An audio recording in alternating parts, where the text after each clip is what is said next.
In this video, I'm going to show you the procedure to fix common error in Paramount Plus. So to fix common error in Paramount Plus, you can go ahead and start with this procedure.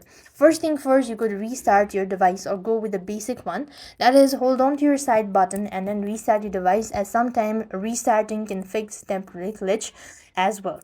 Now moving on, what you need is, other than that, you could also go ahead and open up settings onto your device, locate apps from the list and go to see all apps, and here you just want to go and locate Paramount Plus.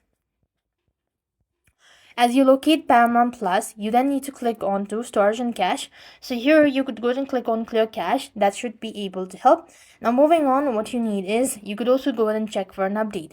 Sometimes it could be due to the outdated version. So what here you need to do is just open up your respective app store, type in Paramount Plus on the search bar, and make sure to update the app to the latest version.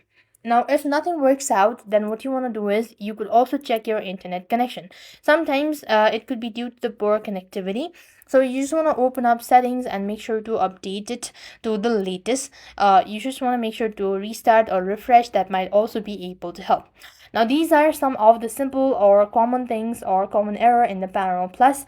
I hope the video was helpful. Make sure to like, share, and subscribe. Thank you for watching. See you in the next video.